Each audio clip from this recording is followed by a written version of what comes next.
धन के साथ धर्म की ओर सुख की खोज।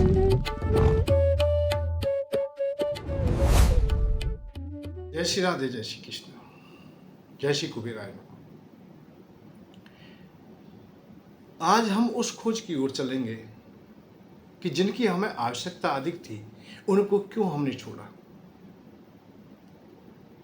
हमारे आध्यात्मिक क्षेत्र में हमने भौतिकता को क्यों हमने नकार दिया।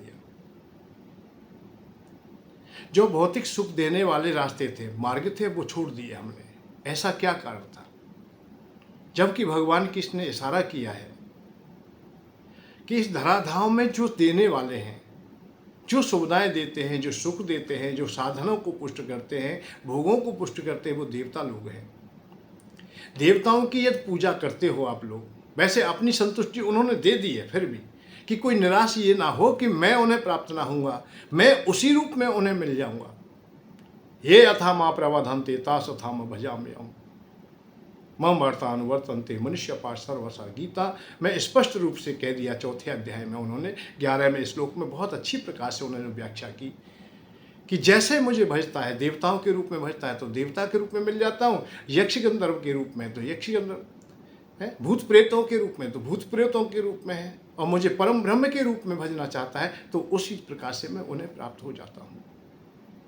तो ये नहीं कि उन्होंने ये कहीं प्रतिबंध लगाया हो कि आप लोग देवताओं की पूजा ना करेंगे। देवताओं की पूजा कीजिए, देवताओं पर, परंतु अब उन्होंने बताया कि देवता क्या देंगे और मैं क्या दूंगा। देवता संसार की भौतिकता देंगे, संसार को देंगे, संसार को पुष्ट करेंगे, और मैं संसार से आपको परे करूंगा। उन्होंने तो स्पष्ट है, तस्यामना ग्रह लामम वित्तम तस्य हराव करोम बंधु विच्छेदम शात दुखम जीवता। मेरी तरफ आएगा तो मैं दुख भी दूंगा, मैं पीड़ा भी दूंगा, मैं जीविका के साधनों को छीन लूंगा, मैं परिवारी जनों से तुम्हें विलग कर दूंगा, मैं दुख भी दूंगा, पीड़ा भी दूंगा, और तू दृढ़ता से फिर भी मेरी भक्ति करता रहेगा तो मैं तुझे अपना लूंगा। तो भगवान की वाणी तो स्पष्ट है कि मेरी तरफ आता है तो छोड़ना है तुझे, और देवताओं का भाव है कि तू अभी पाएगा, संसार पाना चाहता है, भोगों को पाना चाहता है, जिस वस्तु प्राणी की आवश्यकता है उसकी तू खोज में है, उसके लिए तू प्रार्थना कर रहा है। तो हम लोगों ने सन्ने सन्ने कलयुग में आकर के, कली का जबकि भारी प्रभाव है अब, और इस अवस्था में हमने देने वाले को छोड़ दिया है। जो हमें देता था, जो हमें पुष्ट करता है, उसे हमने त्याग दिया, उसे हमने छोड़ दिया। ये बात हमारी समझ में कम आई है। और जो हमसे छीनता है, जो हमसे लेता है, जो हमें संसार से विरक्त करता है, संसार से हमारा कोई प्रयोजन नहीं होता है, या संसार की भौतिक वस्तु जितनी भी है, जितने प्राणी लोग हैं, उनको भी हमसे छीन लेता है, उसकी ओर हम चलने का प्रयत्न किया। बैराग की बातों को हमने स्वीकारा या सुनना हमने पसंद किया। ज्ञान की बातें, त्याग की बातें हैं, वो परिभाषाएं हमने सुनी, मोक्ष धर्म की सुनी, निराकार ब्रह्म की सुनी, अथाह की सुनी, अच्युत की सुनी, अनंत की सुनी, परंतु हमने वो बातें नहीं सुनी या हमें नहीं सुनाई गई जो हमारे यहाँ काम आने वाली हैं। अतः धराधाम की थी, देवताओं की जो चर्चा है वो हमने छोड़ दी। गीता जी में आए, परंतु हमने तो पकड़ा नहीं उन्हें, हमने तो वो निराकार ब्रह्म को ही पकड़ा, जो कि निराकार ब्रह्म यहाँ काम नहीं आता। भाई वो ब्रह्म भोग दे ही नहीं सकता है, वो तो भोगों से दूर करेंगे।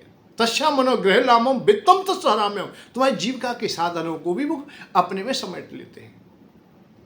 अर्थात तुम्हारी फैक्ट्री आयद चल रही है, उसको बंद कर देंगे, पत्नी आयद है, उनको तुमसे अलग कर देंगे, या तो उनका प्राणांत हो जाएगा या उनके द्वारा तुम्हारा अपमान किया जाएगा, जिससे कि तुम दुखी होकर, परेशान होकर के परमात्मा की ओर चल दें। संसार के संबंध जितने हैं उनको भी दुख और पीड़ा में, तुम्हें भी बहुत दुख देते हैं। तस्यामना गृहलाम वित्तम तस्सहराम करोम बंधु विच्छेदम सात दुखुन जीवता, तुम्हें बहुत दुख देंगे, बहुत पीड़ा देंगे, और दृढ़ता से फिर भी भक्ति करते हैं तो वो अपनाएंगे। ये बात भगवान कह रहे हैं। परंतु भगवान ने वहीं इशारा किया, बताया कि देवताओं की पूजा आप लोग जो इच्छाएं रखते हैं, संसार के भोगों की इच्छाएं, वो देवताओं की पूजा करें। कड़च्छन्ता कर्मणा सिद्धियन्ति यही देवता। जो कामनाएं जिनके हृदय में, इच्छाएं हैं और सिद्धि प्राप्त करना चाहते हैं और फल लेना चाहते हैं, वो देवताओं का यजन करें, अर्थात उनकी पूजा अर्चना करें। क्षिप्र ही मानसे लोके सिद्ध भवती कर्मजा। क्षणक अर्थात थोड़े ही पूजा उपासना से वो खुश हो जाते हैं और जो तुम भौतिक वस्तु मांगते हैं वो दे देते हैं, वो वरदान दे देते हैं, वो वरदान देने में सक्षम है। भगवान कृष्ण ने 7वें अध्याय में भी इसी प्रकार की चर्चा की है कि भोग कामना चाहने वाले, जो संसार को चाहते हैं, उनके लिए भी क्या रास्ता बताया? भोग कामना श्रद्धा रखकर जो देव पूज लेंगे, जो देवताओं को पूज लेंगे, देवताओं की पूजा करेंगे, वो देव मुझे ही जानो, अर्जुन दुनिया पा लेंगे। पर साथ साथ में वो आश्वासन एक बात का और देंगे, बढ़िया बात बता गए, फायदे की बात बता गए, फिर भी हमने उस पर ध्यान नहीं दिया है। उन्होंने कहा कि देवताओं के रूप में भी मुझे पूजोगे तो मैं आ जाऊंगा, मैं देवता के रूप में भी मैं ही प्राप्त होऊंगा, और देवता के रूप में पूजेंगे तो मैं देने वाला हूंगा, और जब मुझे निराकार ब्रह्म के रूप में पूजोगे तो मैं लेने वाला हूंगा। ध्यान दीजिए, ये 2 बातें हैं। या देवता की पूजा करते हो, देवता के रूप में पूजा करते हो, जैसे इंद्र देवता है, वरुण देवता है, अग्नि देवता है, वायु देवता है, सूर्य देवता है, जो देवताएं जितने भी हैं, कुबेर भगवान है, कुबेर देवता है, कुबेर की पूजा करोगे तो धन देंगे। वो ये नहीं कह रहे धन लेंगे हम लोग। विष्णु भगवान, नारायण भगवान कह रहे हैं कि मैं धन का हरण करूंगा, परंतु कुबेर जी कह रहे हैं मैं धन दूंगा, और धन दूंगा और उसी ब्रह्म परमात्मा के रूप में कुबेर बन के तुम्हारे पास में आऊंगा, या खड़ा हूं मैं। मया सर्वमिदं व्याप्तम मयि सर्वप्रतिष्ठितम। मैं सब जगह व्याप्त हूँ, सर्व जगह स्थित हूँ, सब जगह हूँ मैं, मुझसे अलग कुछ भी नहीं है। मैं कुबेर भी धनाध्यक्षों में, धन भंडारियों में मैं कुबेर हूँ। सबसे ज़्यादा चलने वाले की गति जो होती है, उड़ने वालों में मैं गरुड़ हूँ मैं। उन्होंने कहा ये बात। देवताओं मैं श्रेष्ठ, अर्थात राजाओं का भी राजा इंद्र हूँ मैं, आदित्यों में मैं विष्णु हूँ मैं।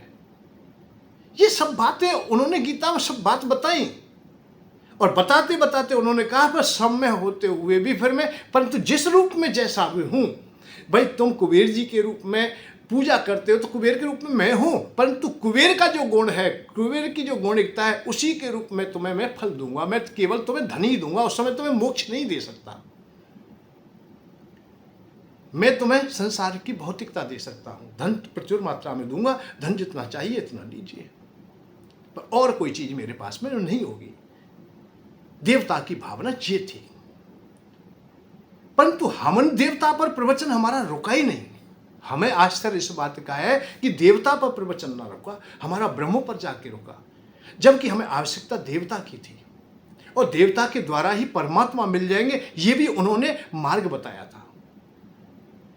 क्योंकि संसार की इच्छाओं की जब पूर्ति हो जाती है, जब हम सम हो जाएंगे, हम सहज हो जाएंगे, तो हम लोगों को परमात्मा मिल जाएंगे।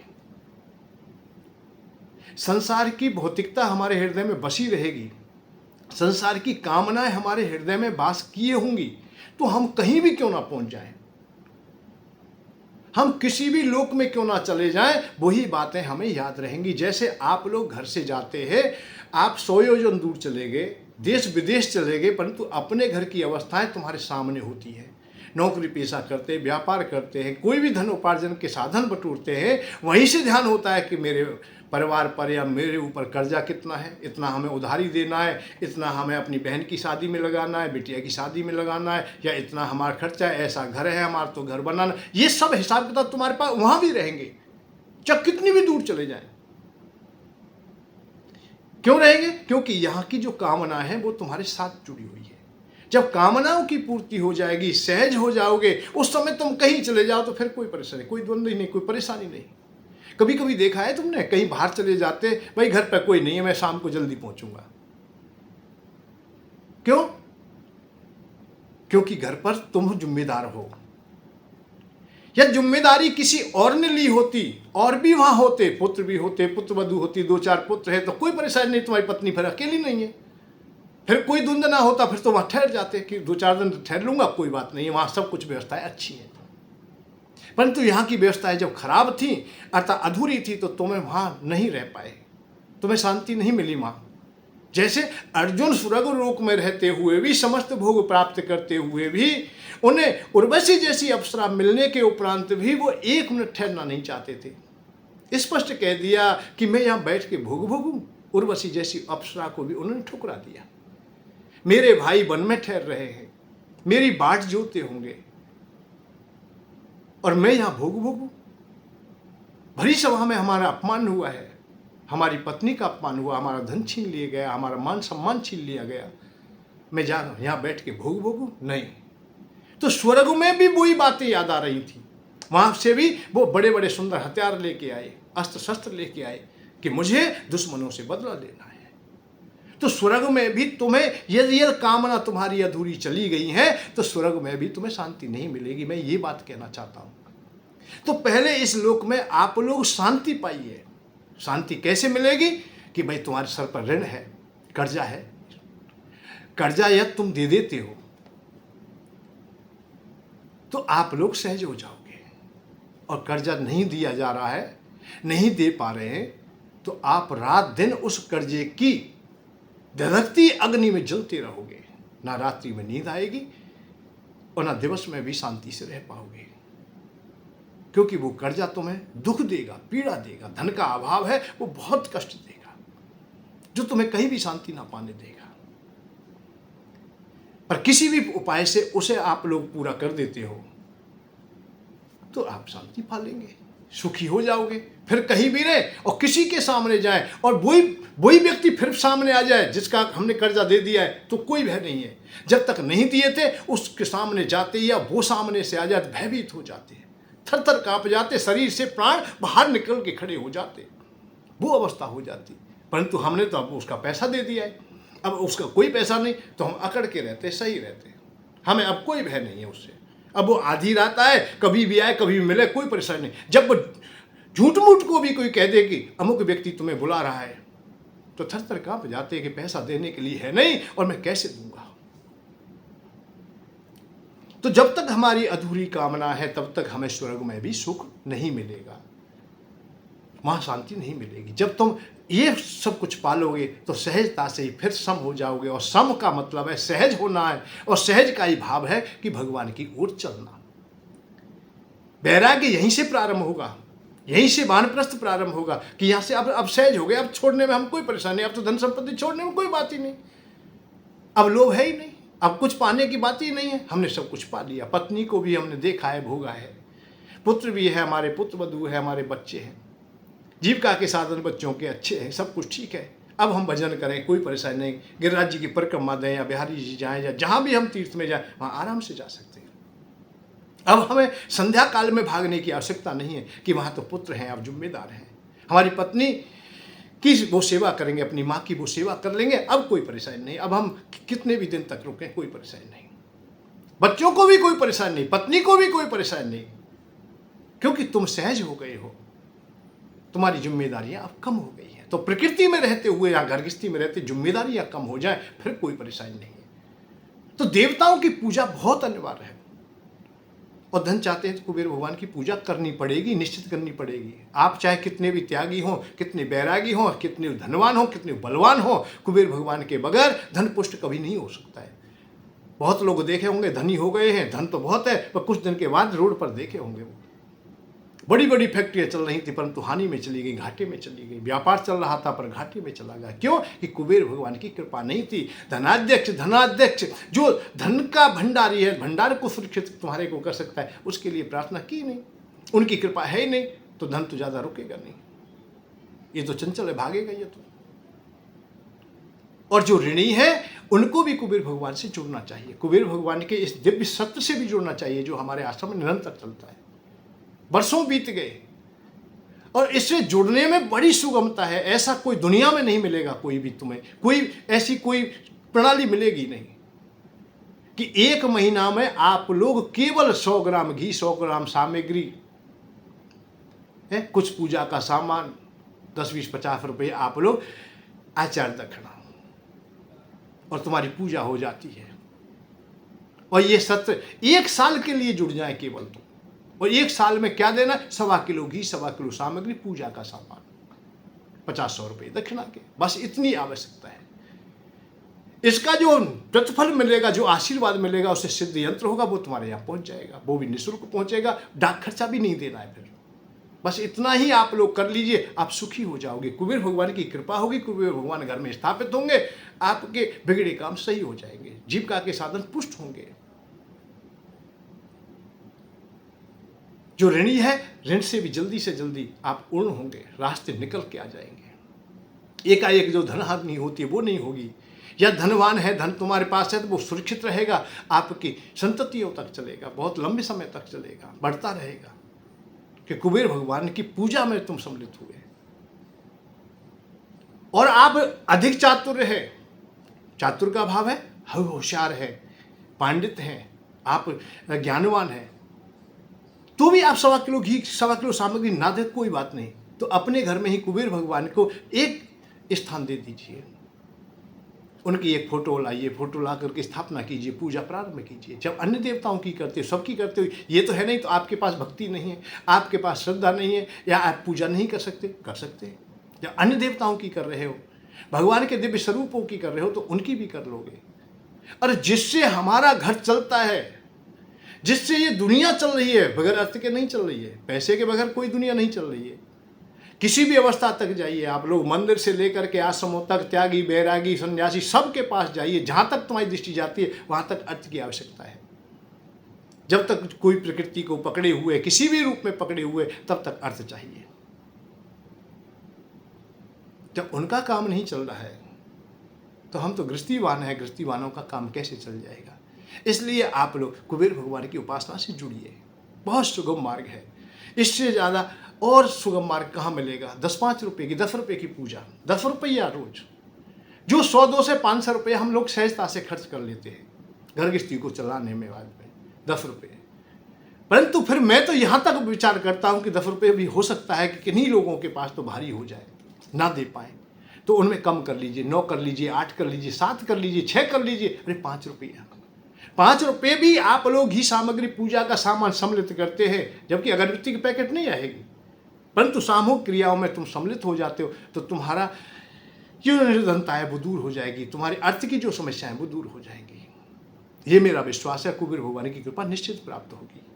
विषय आता है कि कुबेर भगवान की पूजा हमसे अछूती क्यों रही, जिसकी हमें अधिक आवश्यकता थी, वही पूजा हमसे कोसों दूर क्यों रही, जबकि भगवान कृष्ण ने तो कहा है, उन्होंने तो इशारा किया है, श्रद्धा युक्त कामना रख कर देव मनाहे वर देते। श्रद्धा युक्त जिस देवता की पूजा करोगे उसमें वो देवता तुम्हें वर देगा, वरदान देगा। श्रद्धा युक्त कामना रख कर देव मनाहे वर देते, मुझसे प्रेरित होंगे अर्जुन जो चाहे वो पा लेते। मुझसे प्रेरित होंगे अर्जुन, यहाँ भी उन्होंने कहा है, ये 7वें अध्याय के 22वें श्लोक में भी ऐसा ही उन्होंने कहा है कि मुझसे प्रेरित तो रहेंगे, मुझसे अलग नहीं है। इसका भाव क्या है कि हम जो भी क्रिया है सतोगुण रूप में या रजोगुण रूप में, कहीं भी किसी गुण में प्रवेश करके करते, तो वो भगवान तो हमारे साथ में फिर भी है। जब भगवान हमारे साथ में है तो हम क्यों ना कुबेर जी को, कुबेर जी के रूप में ही हमें भगवान अपनी कृपा दे रहे हैं। अरे धन ऐश्वर्य मिलेगा तुम्हें, पैसा तुम्हारे पास होगा, पत्नी भी खुश रहेगी, बच्चे भी खुश रहेंगे, अड़ोसी पड़ोसी खुश होंगे, कोई हमारे दरवाजे पे आएगा वो भी निराश ना जाएगा। यज्ञ हवन आदि सब होंगे, धर्म के कार्य होंगे, देश के लिए भी हम दे सकेंगे जब हमारे पास होगा, धर्म के लिए भी देंगे, हम मानव जाति के लिए देंगे, कीट पतंग पशु पक्षी सबके लिए देंगे। अरे गृहस्थीवान से सब लोग पुष्ट होते हैं, पितृगण भी होते हैं, देवता लोग भी होते हैं, वो भी तुम्हारी ओर बाट जोड़ते हैं। घर गृहस्थी वालों पर कितनी जिम्मेदारियां हैं, जहां तक अब तुम्हारी दृष्टि जाए वहां तक सब लोग तुम्हारे आश्रित हैं, तुम्हारे आश्रय में है। देवता लोग भी तुम्हारे आश्रय में है, तुम हवन यज्ञ करोगे तब वो पुष्ट होंगे। यक्ष गंधर्व किन्नर मानव जितने भी हैं, संत महात्मा भी जो बैरागियों के आश्रम में है, वो भी गर्गस्थियों से ही पुष्ट होते हैं, चाहे वो सन्यासी है, ब्रह्मचारी है, कोई भी है। जहां तक तुम्हारा जाता है कहीं ना कहीं गृहस्थियों से जुड़े होते हैं। पशु पक्षी कीट पतंग जितने भी छोटे से छोटे कीट आदि है वो भी गर्गस्थियों से जुड़े हुए हैं। पता मैं तो पूरी प्रकृति को देखता हूं। जब तुम्हारी जिम्मेदारी है सबको चलाने की और सबकी जिम्मेदारी आपके ऊपर है, तो भैया जिम्मेदारियां जब होती है तो वो तो निभानी होती है। उनको पूर्ण करने के लिए देवताओं की सहायता लीजिए, कोई बात नहीं। युधिष्ठिर महाराज वन में भटक रहे थे, ब्राह्मण लोग उनके साथ में रहते या मिलने के लिए चले आते थे, संत लोग आ जाते। उन्हें बड़ा दुख होता कि मैं अच्छा राजा रहा हूँ, चक्रवर्ती राजा है, आज मेरे दरवाजे से, मेरी झुपड़िया से भूखा चला जाता है संत ब्राह्मण, तो बड़ी पीड़ा है, बहुत ये ठीक नहीं है। हम क्षत्रिय, हम गृहस्थीवान हैं हम लोग, और हमारे दरवाजे से कोई भूखा चला जाए। तो उनके गुरु थे धौम ऋषि, श्रेष्ठ ब्राह्मण हैं, उन्होंने इशारा किया कि तुम सूर्य भगवान से प्रार्थना करो, सूर्य भगवान आपको कोई ना कोई रास्ता देंगे।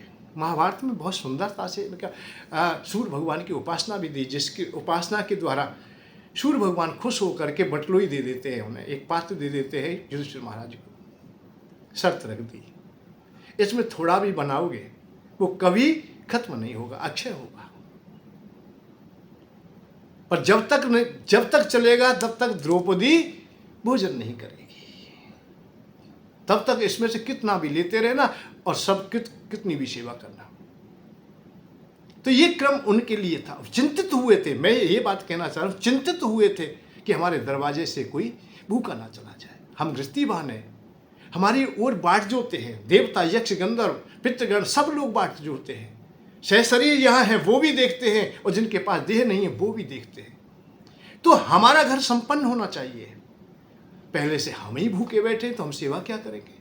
हमारे बच्चे भूखे हैं तो हम किसी को देंगे क्या?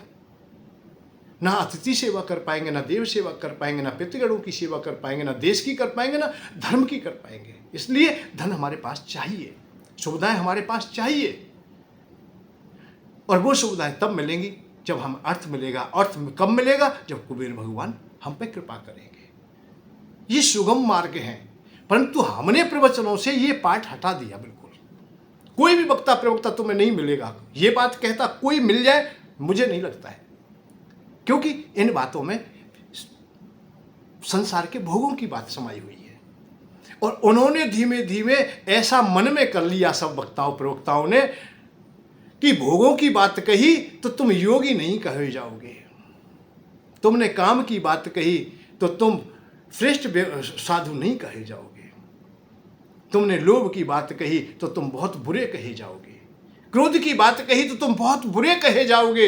ये हमने प्रणाली बना ली, प्रथा बना ली कि क्रोध बुरा है, लोभ बुरा है, काम बुरा है, मोह बुरा है, ये विषय बहुत बुरे हैं, इनकी चर्चा मत करो, इनकी चर्चा मत करो। आश्चर्य तब होता है कि सुनने वाले भी विषयी है, सबको काम है, सबको क्रोध है, सबको लोभ है, सबको मोह है, सब विषय उनके पास भी जो सुन रहे हैं। और दुनिया का सबसे बड़ा आश्चर्य तो उस समय होता है कि जो सुना रहा है उसके हृदय में भी सब काम है, काम भी उसके हृदय में, लोभ भी उसके हृदय में, मोह भी उसके हृदय में। अरे कहना क्या भैया, कामनी को देख करके तपस्या तोड़ते हुए छोड़ते हुए देखे, चाहे पाराशर ऋषि जैसे या व्यास जी जैसे, वह बहुत बहुत श्रेष्ठ विश्वामित्र जैसे को भी हमने देखा। और आज के संतों की तो पूछो मत, आज तो बहुत जेल में जा रहे हैं, बहुत रास्ते से भटकते दिखाई देते हैं। लोभ की बात, अरे भगवान, बस दाढ़ी मूंछ बढ़ने के बाद उस दिन से मांग ही मांग रहे, अंत हुआ ही नहीं। घर गृहस्थी हो सकता है कि थोड़े से काम चल जाता, पर बाबा जी होकर के तो थोड़े से भी नहीं, बहुत अपार गृहस्थियों से भी बहुत बड़ा लोभ बढ़ गया। लोभ में अंधे हो गए। एक आश्रम की निर्माण के बाद दूसरा, दूसरे तीसरा, तीसरे चौथे, ऐसा कोई तीर्थ नहीं छोड़ रहे, कोई शहर नहीं छोड़ रहे जहाँ आश्रम ना हो। बस मांगे ही जा रहे, मांगे ही जा रहे, चंदा ही चंदा, चंदा ही चंदा, कंकड़ पत्थर जोड़ते ही चले जा रहे हैं। गृहस्थियों से भी ज्यादा अधिक दुर्गति मुझे दिखाई देती है, उनके पास विषय पूर्ण मात्रा में है। विशेष बात तो यही थी कि वो अधूरे गए थे, संसार से अधूरे बैरागी हुए थे, भूखे गए थे, इसलिए वो नुकसान कर रहे हैं। जीवन भर विवाह नहीं हुआ, स्त्री का संग नहीं हुआ, बाबा जी हो गए। तो इसलिए जब स्त्रियां दिखाई देती हैं तो काम आतुर हो ही जाते हैं, संग करने की इच्छा जागृत हो ही जाती है, क्योंकि दबी पड़ी है वो।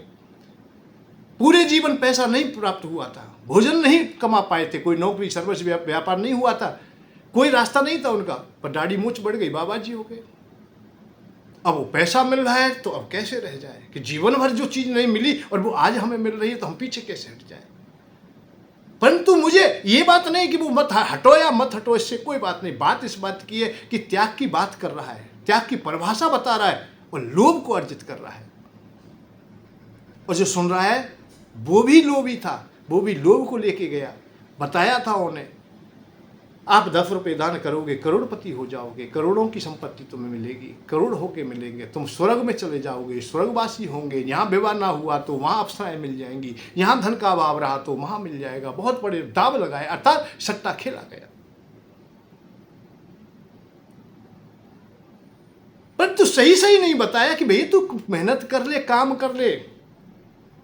अरे तू खेती बाड़ी कर, फसल उगेगी तो तुझे अन्न मिलेगा, तुझे धन मिलेगा, संपत्ति मिलेगी। अरे देवताओं की पूजा कर, कुबेर जी की पूजा करेगा तो तू पुष्ट होगा, और पुष्ट होगा तो उसमें से कुछ हमें भी मिल जाएगा। परंतु नहीं, उन्होंने देवताओं को बताया नहीं, पर तेरे पास जो भी है चाहे कर्जा करके दे दे, पर हमें दे दे। लूटने की बात तो बता दी, पर काम करने की बात ना बताई। मेरा उद्देश्य यह है कि तुम पुष्ट होइए, जिससे कि देश का भी, धर्म का भी और सबका। जब सबका चलेगा तो मेरा भी जीवन चल जाएगा, मुझे भी जीविका स्वाभाविक ही मिल जाएगी आपसे। मुझे मांगने की आवश्यकता ही नहीं पड़ेगी। आज 1.25 किलो की हो सकता है कि मैं आपको प्रेरित करके मांग रहा हूं, जिससे कि तुम्हारा भला हो जाए। कैसे भी देवता लोग तुम पे प्रसन्न हो, तुम पे खुश हो। कल तुम पुष्ट हो गए तो मुझे तो स्वाभाविक ही मेरा पेट भर जाएगा, मैं तो तुम्हें देख के भी खुश हो जाऊंगा। और मुझे तो 1-1 रुपया भी मिले, मैंने क्या कहा, 10-20 रुपये तुम दे दोगे, उससे मेरे आचार्यों का पालन हो जाएगा। भाई 10-10 रुपये 10 व्यक्ति ने दिए, 100 रुपये हो गए, मेरा तो काम चल गया, मेरी जीविका उसी से चल जाएगी। और आप पर कोई विशेष भार नहीं पड़ेगा, सहजता से ही काम हो जाएगा, तो देवता खुश हो जाए। मैं तो केवल इतना चाहता हूँ, मुझे नहीं कोई निर्माण करना है, ना मुझे कोई आश्रम चाहिए, ना कोई मुझे मंदिर चाहिए।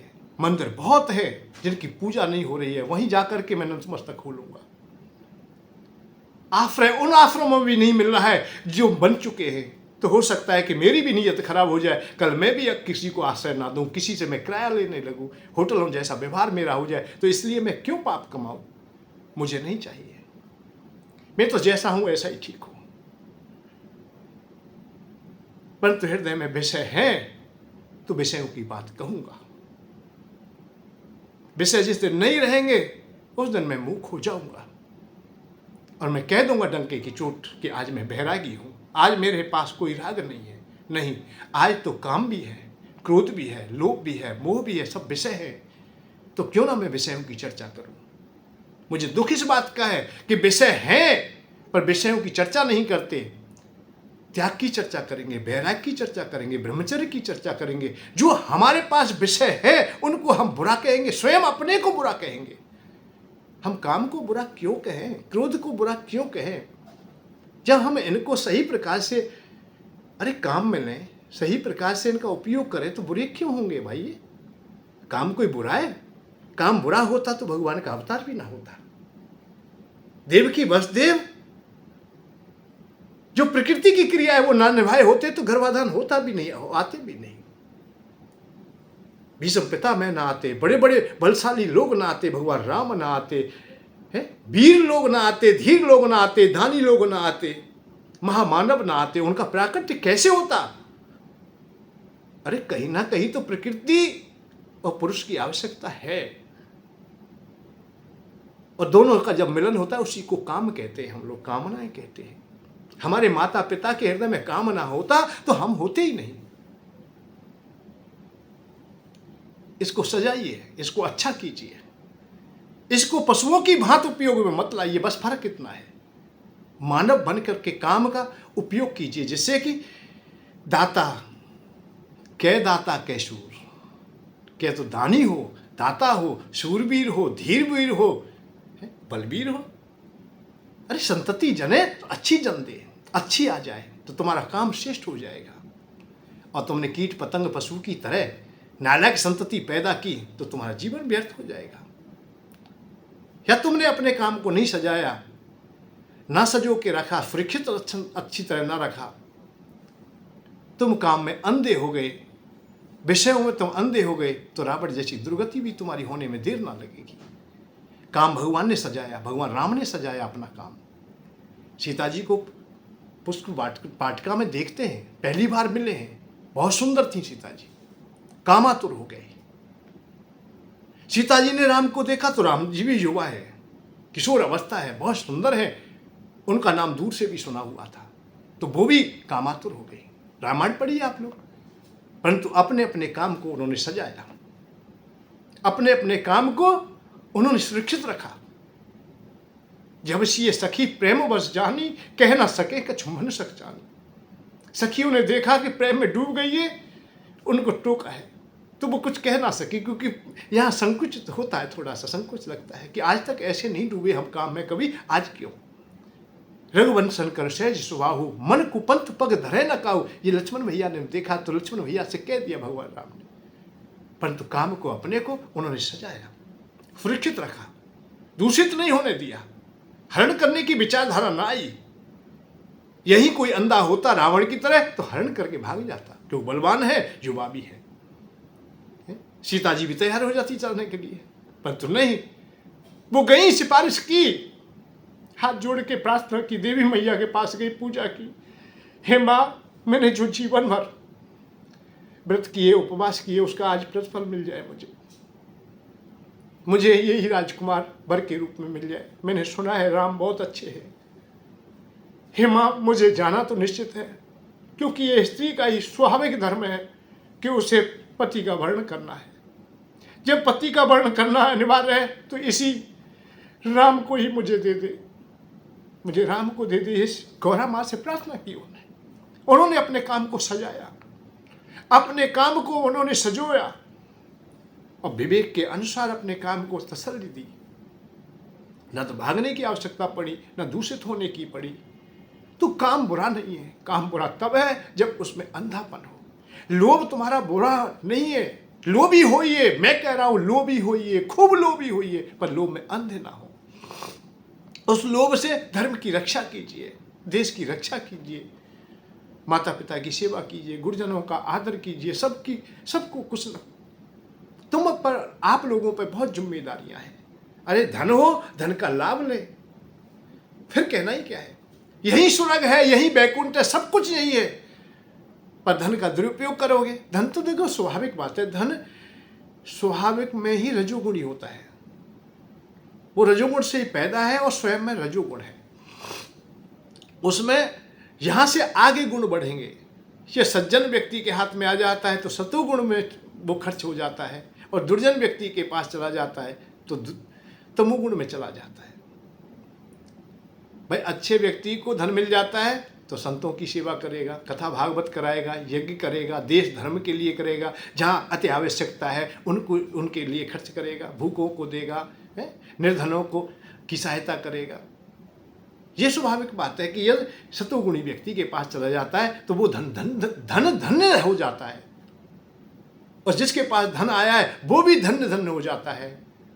तो समस्त प्रकृति उसे ही धन्यवाद देती है, और प्रभु की भी उस पर विशेष कृपा हो जाती है। भगवान ऐसे भक्तों को चाहते हैं, ऐसे महामानवों को सदैव आदर करते हैं। और वही धन यदि दुष्ट के पास पहुंच जाए तो अपने उस धन के प्रभाव से ना जाने किस किस का नुकसान कर दे। किसी होटल में पहुंच जाए, बड़े बड़े होटलों में पहुंच गया, शराब पी ली है, मांस भोजी हो गया है, किसी स्त्री आदि का भी घर भरण करे, नाना प्रकार के रास्तों से भटक के क्या क्या कर दे, किसी का क्या कर दे, बंदूक ही खरीद लाए। तो ये अलग अलग बात है। धन तो रजोगुणी है, स्वाभाविक में रजोगुणी है, रजोगुण से ही प्राप्त होता है। रजोगुण का भाव है कि मेहनत से प्राप्त करने से, कामनाओं से प्राप्त होता है। तो यहाँ एक बात आती है, श्रद्धा युक्त कामना रखकर देव मनाए वर देते, देवता लोग वर देते। वरदान का भाव है देना, और जो देता है वो भाई जो मांगेंगे वो देगा, और देना पड़ेगा। और देवता लोग हमेशा संसार की भौतिक वस्तु ही देते हैं, मोक्ष कोई नहीं दे सकता। वरदान में मोक्ष किसी को नहीं मिला है आज तक। कोई कह दे है कि मोक्ष वरदान से प्राप्त हो गया, जहां देने की बात आ गई या लेने की बात आ गई वहां तक मोक्ष है ही नहीं। मोक्ष तो तब है जब लेना और देना बंद हो जाए, जहां अपना अस्तित्व मिट जाता हो वहां से मोक्ष का अस्तित्व प्रारंभ होता है। जहां से कामना तुम्हारे हृदय में मोक्ष की भी है तब तक भी नहीं। बंधन रहेगा तब तक तुम्हारे हृदय में कामनाएं रहेंगी। मुक्ति की भी कामना है, तुम्हारी मोक्ष की कामना है, तब तक भी तुम मोक्ष वाले नहीं है। मोक्ष तब होगा जब हमारी कामनाएं विश्राम पा जाएंगी, कोई कामना नहीं है। तो वरदान कब देंगे? तो वरदान जो देगा या जो लेगा वो तो संसार का ही लेगा। संसार से परे का वरदान किसी ने लिया ही नहीं, और किसी को मिला ही नहीं, और मिल भी नहीं सकता है। सीता जी हनुमान जी को वरदान देती हैं, ऐसा वरदान दिया कि जो किसी को आज तक नहीं मिला है। आशीष दीन राम प्रिय जाना, हो तात बल शील निधाना, अजर अमर गुण निधि सुत हो। यहां तक वरदान दिया उन्होंने कि अजर हो जाओ, अमर हो जाओ। अजर का मतलब है जरा रहित, तू कभी बुढ़ापे को प्राप्त ना हो। वह सबसे बड़ा वरदान है कि पहला सुख निरोगी काया। ये जर्जर काया है जो रोग है भाई, इससे भी दूर रहे, सदैव जवान बने रहे। इसीलिए हनुमान जी आज तक सदैव जवान हैं। महाभारत काल में भी देखते जवान हैं वो, आज भी सब सदैव जवान रहेंगे, क्योंकि माता जी का वरदान है। अमर, तू सदा, तू कभी मरे ही नहीं। तो मरने की बात भी संकट दूर हो गया, क्योंकि ये भी बड़ा कष्ट है। क्योंकि मृत्यु का जब नाम सुनते हैं तो बहुत पीड़ा होती है। हजारों बिच्छू जैसे एक साथ में डंक मारने, ऐसा लगता है हमें कि हम मरेंगे। अरे भगवान, हमें ये सब छोड़ के जाना है, या सब हमसे बिछुड़ जाएंगे या हम बिछुड़ जाएंगे। हमें देह भी प्यारी लगती है, बहुत पीड़ा होती है। तो वो उस पीड़ा भी दूर करती है। अजर अमर गुण निधि सुत हो। अब अजर है, अमर है, परंतु गुण नहीं है, पागल है, बेकार है नहीं। मैया ने कहा ना गुणवान रहेगा। अब गुणवान भी है परंतु निर्धन है, फिर क्या करे? तो उन्होंने कहा अष्ट सिद्ध नौ निधि के दाता, अड़मा मेहमान अधमा प्राप्ति, अनेक सिद्धियां, अनेक तुम्हें रिद्धि सिद्धि सब प्राप्त हो जाए। तो वरदान सब कुछ दिया। वरदान में ऐसी कोई चीज ना छोड़ी जो संसार में जो सबसे ज्यादा श्रेष्ठ हो, वो चीज मिली। जबकि ये वरदान साधारण नहीं थे। हिरण्यकश्यप तो यही वरदान मांगने के लिए था कि अमर हो जाऊं, कितनी मेहनत की, और मैया वैसे ही देती जा रही है। पर सामने वाला पात्र कैसा है कि वो खुश नहीं है कि मुझे ये नहीं चाहिए। देने वाला जब बहुत कुछ दे देता है और लेने वाला खुश नहीं होता है तो हृदय में संकोच होता है। तो माँ ने फिर अंत में एक वरदान दिया, करें बहुत रघुनायक छो, भगवान राम तुम पे विशेष कृपा करें। यह कृपा का था, मोक्ष का तो नहीं था। वो तुम पे प्रेम करें, तुम्हें अपना माने, और आपका भी प्रेम हमेशा भगवान राम से बना रहे। ये वरदान दिया। ये वरदान है भक्ति का। इस दुनिया में दो ही चीज मुझे पसंद आई है, मैं अपना अनुभव बता रहा हूं। जब शास्त्रों ने, पुराणों ने, सबने बताया, शंकर भगवान ने मां पार्वती को अपना अनुभव बताया। उमा कहूं मैं अनुभव अपना, उन्होंने अपना अनुभव कहा। कागभूषण जी गरुण जी से कह रहे हैं कि मेरा कोई अनुभव है। तो वो सत्य हरि भजन, मतलब अपने अनुभव की अपनी चर्चा जब करता है कोई भी, निज अनुभव में कहूं खगेशा, सत्य हरि भजन न जाए गणेशा। कागभूषण जी का निज अनुभव, मेरा जो अनुभव है वो मैं कह रहा हूं। तो मेरा भी अनुभव है। अनुभव में दो बात मुझे पसंद आई। पारलौकिक एक ऐसा सौदा है कि जो यहां भी आनंद देता है, और धरा जब छूटेगी, धराधाम से हम जाएंगे तब भी आनंद आएगा। वो मार्ग है भक्ति का। भक्ति में प्रेम है, श्रद्धा है, आनंद है। इसमें कोई छल कपट नहीं होता है। ज्ञान में बहुत चतुराई हो सकती है, वैराग्य में लूटना मैंने देख लिया है। वैराग्य लूटता है, बैराग तो कहीं ना कहीं टूट भी जाता है। महामुनि विश्वामित्र बैरागी हो गए, राग खत्म कर दिए, पात खाते थे, उपवासी रहते, जल पी के रहते थे। परंतु जब उन्होंने राग को देखा, राग बेढंगा नृत्य कर रहा है, मर्यादाहीन हो गया है, वस्त्रहीन हो गया है, जब नृत्य देखा तो मर्यादाएं अपनी भी तोड़ बैठे विश्वामित्र। मैंने कहा उसको देख करके कामातुर हो गए। कौन हो देवी तुम? मैंने बाबा मेरा कोई ना है, स्वर्ग से दुत्कारी हुई हूं, कोई ठिकानो ना है। भाई कोई ठिकानो तो हमारी झोंपड़ी में रह ला, 2 रोटी हमारी बना दी, हमारे पास कोई ना है। रहते रहते ही वहां गर्गिष्ठी बन गई। उसका परिणाम होता है शकुंतला उन्हीं की बेटी है, जो महाराज दुष्यंत के लिए विवाह होता है, और भरत उनके सर्वदमन भरत उनके पुत्र के रूप में होते हैं। जिस देश का नाम आज ऐसे प्रतापी राजा हुए हैं भरत जी, भरत वंश प्रख्यात है, पांडवों का और कौरवों का वंश, उन्हीं के नाम से देश का नाम भारत रहता है। बड़ा बात है। परंतु बात आती है कि वैराग्य उनका टूट गया। पाराशर ऋषि तपस्या करके आ रहे थे, बहुत तपेश्वरी थे, ब्राह्मण थे, बड़े श्रेष्ठ थे, पर मच्छ कन्या को देख करके, सत्यवती को देख करके काम प्रकट हो जाता है। तो ये विषय उनके पीछे पीछे चलते रहे, कहीं ना कहीं किसी ना किसी को अटकाते रहे। तो हमारी सामर्थ्य कहाँ है भैया? हम क्यों बगैर बात है इतनी लंबी हम डींग भरे? परंतु सुगम मार्ग तो कोई होगा जहां हमें ये काम भी ना करना पड़े और परेशान भी ना हो। तो इसलिए भगवान ने सुगम मार्ग दिया भक्ति का, कि भक्ति तू कर, जहां रह रहा है वहीं, जिस जगह पे है तू, दरगिस्ती में है, कोई चिंता ना कर। पत्नी का संग करते हुए भी तुझे परमात्मा मिलेंगे, संतति का संग करते हुए भी परमात्मा मिल जाएंगे तुझे, और वो आनंद आएगा। उनकी भक्ति सदैव बनी रहेगी। उसने चाहा नहीं, वो चीज नहीं चाहिए जो उससे परे कर दे, परमात्मा से परे कर दे, वो मांगा ही नहीं। परमात्मा से परे करने का साधन है मुक्ति, मोक्ष। अभी अब गहराई से देखोगे वो तो परे क्यों चले गए। भक्ति ही ऐसा है जो परमात्मा के साथ हमेशा बना रहना चाहता है। इस जीवन में ही नहीं, आगामी जीवन में भी मैं भगवान के साथ ही रहूं। रसखान बाबा ने स्पष्ट कहा, जितने भी भक्त हुए उन सब ने कहा कि हमें मोक्ष नहीं चाहिए,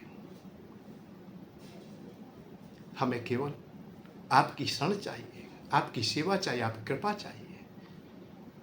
और उनका अपने स्वामी का, अपने प्रभु का, अपने गुरु का नाम आते ही हृदय में गदगद हृदय में प्रेम आ जाता है, आंखों में आंसू आ जाते, सजलता आ जाती है।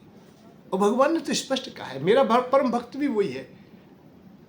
मम गुण गावत पुलक शरीरा, गद गद हृदय नैन बह नीरा। आंखों से नीर बहने लगे, हृदय गदगद हो जाए, आनंद आ जाए। अब मैं पाप करने का समय कहाँ है हमारे पास?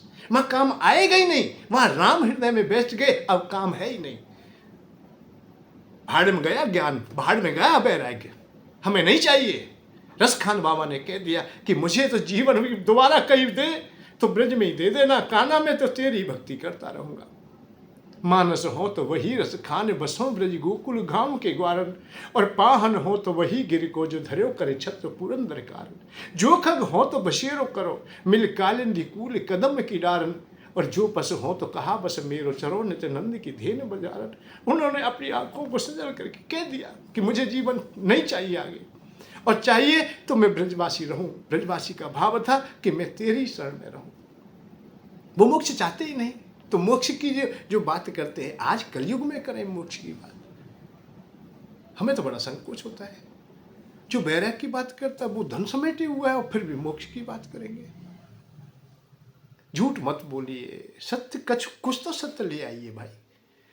अरे धन चाहिए तो धन की बात करो, विवाह करना है तो विवाह की बात करो, जिस विषय की तुम्हें आवश्यकता है उसकी बात करो भाई। परेशानी क्या है कि हृदय में विषय समाये हुए हैं, बात त्याग की करते हैं, वैराग्य की करते हैं। हृदय में कामनाएं बहुत लेके बैठे, हम सत्संग सुन रहे हैं, पर वैराग्य की बातों पे ताली बजा रहे हैं हम लोग। कोई नहीं टोकने वाला भाई, वैराग्य की बात हमें मत बताइए, हमें ज्ञान की बात मत बताइए, हमें मोक्ष की बात मत बताइए, हमें काम की बात बताइए, हमें लोभ की बात बताइए,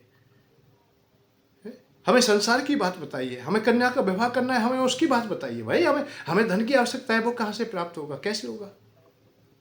युधिष्ठिर महाराज रो रहे थे, महाभारत का युद्ध हो गया, रो रहे थे। महाभारत पढ़ना। अरे क्यों रो रहे हो? सबने पूछा, किसी को कुछ नहीं बताते। भगवान के स्नाहे माने कि भैया क्यों रो रहे हो? अब तो तुम्हें राजपाट भी मिल गया है, धन संपत्ति मिल गई, सब कुछ है? यज्ञ हवन करो बड़े बड़े। आप लोग जो लोग हताहत हो गए, जिनके परिवारी जन बिछुड़ गए, चले गए हैं, इसमें उनको कुछ धन दीजिए, आप बड़े यज्ञ कीजिए, पितृगणों को संतुष्ट कीजिए, तर्पण कीजिए। युधिष्ठिर भैया यहाँ बोले, युधिष्ठिर जी बोल पड़े, धर्मराज जी बोल पड़े कि माधव मैं क्या करूं? मैं गद्दी पर तो बैठ गया हूं, परंतु धन तो है ही नहीं। जिनके परिवारी जन बिछुड़ गए उनको क्या दूं? उनको मैं क्या बताऊं? क्या सांत्वना दूं? कैसे मैं बड़े बड़े यज्ञ करूं? क्या करूं? धन नहीं है, धन के बगैर तो राज चल नहीं सकता है। और जिस संपत्ति के लिए हमने इतना काम किया, इतनी मेहनत की, इतना नरसंहार हुआ, वो तो है ही नहीं। धन नहीं है, धन के बगैर राज नहीं चल सकता। माधव ने इशारा किया, अरे तो भैया कोई बात नहीं, तुम जो बैराग की बात कर रहे थे वो तो वैसा ही था। ये खिड़क बैरागे के नहीं बैरागी है जाऊंगा। युधिष्ठिर पढ़ेंगे तो उसने द्रौपदी, भीम भैया, नकुल, सहदेव, अर्जुन बहुत समझाते, पर ना मैं बैरागी हूँगा, मैं तो जाऊँगा। व्यास जी भी समझाते, मैं नहीं नहीं नहीं मैं तो जाऊँगा। दादा भीष्म भी समझा, मैं जाऊँगा, मैं तो मरूंगा, मैं तो व्रत रह लूँगा, उपवास ही रह जाऊँगा, फिर वृत्ति से जीवन यापन करूँगा। नाना प्रकार की बातें बहुत होती हैं। पर माधव ने जब समझ लिया कि इनको कुछ नहीं, धन चाहिए, बता दिया, जाओ कुबेर भगवान से प्रार्थना करो, वो तुम्हें धन दे देंगे। तो यह कई बातें सामने सिद्ध हो जाती हैं कि कृष्ण भगवान वहाँ होते हुए भी परमात्मा थे। उन्होंने नहीं किया है कि छुर कि भाई तुम्हारे कोठार बढ़ जाए, भाई नहीं, वहाँ जाइए कुबेर भगवान से लीजिए धन। और जाते हैं पांडव लोग, धन लाते हैं, और धन ला करके प्रचुर मात्रा में यज्ञ करते, अश्वमेध यज्ञ तक करते हैं। तो ये हमें जानना चाहिए, हमें समझना चाहिए कि धन हमें मिलेगा कैसे। और घर गृहस्थी चलाने के लिए, दुनिया चलाने के लिए धन की आवश्यकता है, और इसे कभी छुटना है नहीं।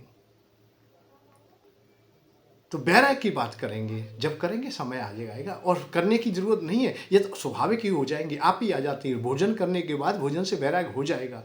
संसार के भोगों से भी बैराग होता है, अरुचि होती है।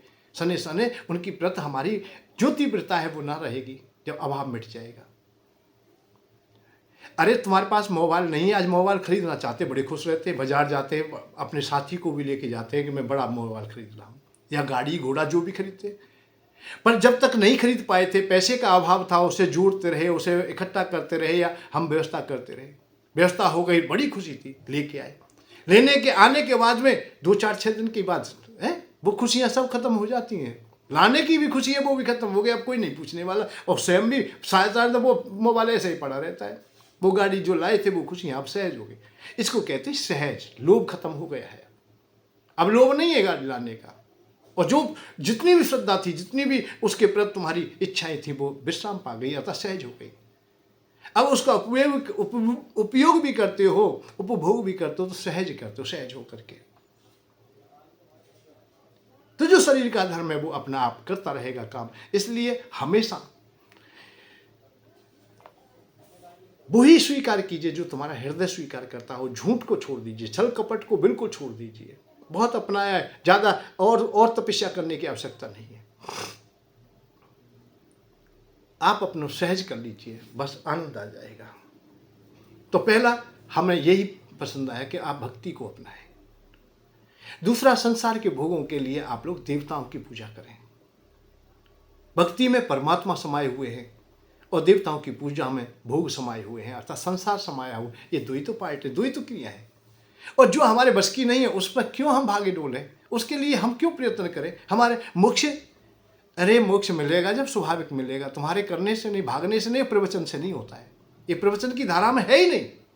प्रवचन से मोक्ष किसी को मिला हो तो एक आध लाइए पकड़ के। कितने लोग प्रवचन रात दिन कर रहे हैं, कितने सुन रहे हैं, करोड़ों लोग सुनते हैं रोजाना, परंतु कितने को मोक्ष है। भक्ति में प्रेम है, प्रेम में श्रद्धा है, सब कुछ वही है कि वो अपनी पत्नी से भी प्रेम कर सकते हो। और प्रेम और परमात्मा में कोई भेद नहीं है। ये भी बता दें, वैसे विशेष सत्संग होगा तो किसी दिन चर्चा करूंगा। बहुत आनंद आता है भक्ति की चर्चा करने में। तो ये दो चीज महत्वपूर्ण है। तो कुबेर भगवान की पूजा धन के लिए निश्चित करें, और स्वास्थ्य अच्छे के लिए धन्वंतरी भगवान की करें। इन देवताओं को जानिए। द्वापर, त्रेता आदि में तो सब में होता था। अब कलयुग में हम सब लोग ज़्यादा ज्ञानी हो गए हैं, ज़्यादा समझदार हो गए, इसलिए हम ब्रह्म से नीचे नहीं उतरते। कामी, क्रोधी, लोभी करें ज्ञान की बात। विषयी लोग हैं, दम्भी हैं, हम ब्रह्म ज्ञान से नीचे नहीं उतर रहे। भैया तुम्हारी राजी करो। ये लोग तो तुम्हारा बिगड़ रहा है, पर लोग भी तुम्हारे पास नहीं रहेगा। जैसा करना चाहते हैं वैसा करिए। पुनः आपसे एक और मैं इशारा करूंगा कि कुबेर भगवान की उपासना में आप लोग जुड़ते हैं तो बहुत सुगम है। 1.25 किलो घी, 1.25 किलो सामग्री, पूजा का सामान, आचार दक्षिणा में 10, 20, 50 रुपये। मैं तो देखो कह भी रहा हूँ, पैसा समुचित चाहिए, जो तुमसे खुश होकर दे सके, सहजता से निकल जाए। और सहजता इससे कम क्या होगी। 100 ग्राम घी, 100 ग्राम सामग्री, पूजा का सामान, और कितनी अवधि तक के लिए? कै दिन काम करेगा? 1 महीना काम करेगा। सने सने आप लोग वर्षों को व्यतीत कर देंगे। 1 साल के सत्र में हम जोड़ते हैं, और उसमें तुम्हें यंत्र भी पहुंचेगा तुम्हारे यहाँ। कुबेर भगवान की एक तस्वीर पहुंचेगी, स्थापना भी की जाएगी, और यहाँ से ऑनलाइन मंत्रों के द्वारा करते हैं, करवाते हैं, आपको विधि विधान से बताते हैं, उससे जोड़ते हैं। आपके सामने कोई परेशानी दिक्कत है वो भी अपने खुल के बताएं, जितना कर जाए वो भी बताएं। उन्हीं के अनुसार ये तैयार होते हैं यंत्र। आपकी पीड़ा को हम सुनेंगे, किसी ने सुनी या न सुनी हम सुनेंगे। और एक भ्रम तुम्हारा निकाल दूं, बहुत देखे हैं मैंने, भविष्य वक्ता बहुत देखे, पर भविष्य वक्ता तो होता भी नहीं है, भूत वक्ता होता है, पिछला बताने वाला होता है। बहुत लोग तुम्हारा नाम बताएंगे, बहुत लोग तुम्हारी घटनाओं को बताएंगे, एक्सरा कर देंगे तुम्हारी हड्डी टूटी है, परंतु कभी ध्यान दिया है जहाँ एक्स्ट्रा होते वहाँ इलाज नहीं होता। हड्डी जोड़ने के डॉक्टर अलग बैठे हैं, जो बताने वाले हैं को केवल एक्सरा करते हैं, जैसा भी हो जाता है तुम्हें बता देते हैं, और वो बता देते हैं जो तुम्हें पता है। क्योंकि तुम्हें नहीं पता है, वो बताएगा तो उसका तुम विश्वास नहीं करोगे, तुम उसी का विश्वास करोगे जो तुम्हें पता है। तुम्हारा नाम तुम्हें पता है, इसलिए उन्होंने नाम बता दिया। तुम्हारी पत्नी का नाम तुम्हें पता है, इसलिए उन्होंने पत्नी का बता दिया है। तुमने कोई बेईमानी की घटना घटी, वो बता दी है। अब जैसे भी विद्या से बता दी, जो कलाएं बहुत प्रकार की चीज़ें, बहुत तो कुछ सामनीति की है, कुछ दिमाग को पढ़ने की है, कुछ सिद्धियाँ होंगी। अब मैं तो किसी का विरोधाभास में नहीं हूँ, परंतु एक्स्ट्रा करने वाले हैं। भविष्य को कोई नहीं जानता, भविष्य मैं भी नहीं जानता, मैं भी नहीं बता रहा हूँ तुम्हें कोई भविष्य, और न बता पाऊंगा। हाँ, कर्मों की आज की प्रधानता है। आज हमने बीज बोया है तो कल उसको अंकुरित तो होगा, अंकुरित होगा तो वो लता पता वृक्ष भी बनेगा। वृक्ष बना है तो फल भी देगा, और फल मिलेगा तो हो सकता है उसमें से हमें भी कुछ हिस्सा मिल जाए। बस मेरी तो कामना यही है कि आज तुम कुबेर भगवान से जुड़ते हो, कुबेर भगवान खुश होते हैं, तुम्हारा अर्थ मजबूत होता है, आपके लिए होता है, नहीं तो आपकी पीढ़ियों को मजबूत करता है। आने वाले युग, आने वाली पीढ़ियाँ तुम्हारी मजबूत होंगी, खुशहाल होंगी, तुम्हारे पितृगण भी खुश होंगे, आप भी खुश होंगे, आपका बुढ़ापा अच्छा कट जाएगा, व्यतीत हो जाएगा। जवानी चाहे चली गई हो, जैसी जैसी जा रही हो, पर बुढ़ापा अच्छा कट जाए, अच्छा व्यतीत हो जाए, बच्चों की अवस्था अच्छी हो, जीविका के साधन पुष्ट हों। बस यही तो चाहते हैं। जो धन तुम्हारे पास है वो सुरक्षित रहे, एकाएक कोई हानि ना हो, जीवन आनंद में रहे, और भक्ति में अपने जीवन को रखें, प्रेम में रखें, अपनी पत्नी से प्रेम करें, बच्चों से प्रेम करें, सबसे करें। प्रेम जब करते हो तो कोई परेशानी नहीं। प्रेम जहाँ तुम्हारा प्रेम निश्चल प्रेम हो जाएगा, द्वेष रहित हो जाएगा, श्रद्धावान हो जाएगा, करुणा से जिस दिन प्रेम बढ़ जाएगा, उसी रूप में परमात्मा मिल जाएंगे जहाँ भी, जिससे भी तुम प्रेम करते हो। राम है केवल प्रेम प्यारा, जान ले हो कोई जानन हारा, हर व्यापक सर्वत्र समाना, प्रेम से प्रकट हो तुम्हें जाना। बस इन 2 कामों को कर लीजिए, और प्रेम के काम को भक्ति के काम में घर गृहस्थी में रहते हुए वही कर पाएगा जो जीविका के साधन थोड़े पुष्ट होंगे। नहीं तो जीवन भर रोटी कमाते कमाते ही बर्बाद हो जाता है, खत्म हो जाता है। भजन की तो बात छोड़िए, अरे भूखे पेट से भजन कहाँ। तो अर्थ यदि मजबूत नहीं है तो तुम कुछ नहीं कर सकते। सब जीवन चला जाएगा, बर्बाद हो जाएगा। इसलिए जीवन को सार्थकता देने के लिए आप लोग हमारे सत्य से जुड़िए। जय श्री राधे, जय श्री कृष्ण। कल पुनः फिर कोई ना कोई नई बात लाएंगे और आपके जीवन को सुखमय जीवन बनाने का हम प्रयत्न करेंगे, कोशिश करेंगे। उसमें हम और कुबेर भगवान और आप भी उसमें सहभागी हो जाइए। 3 मिल जाएंगे, फिर सब कुछ हो जाएगा। 3 का बहुत आनंदमय है।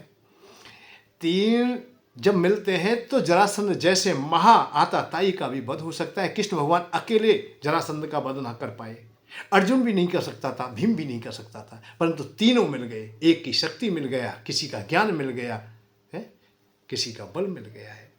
कहने का भाव है कि हम तुम तीनों मिल जाएंगे। आप भी मिलिए, मैं भी तुम्हारे साथ देने के लिए तैयार हूँ, आप भी मेरा साथ दीजिए। कुबेर भगवान हम तुम्हारा दोनों का साथ देगा तो सब कुछ ठीक हो जाएगा। जय श्री राधे, जय श्री कृष्ण, जय श्री कुबेराय नमः।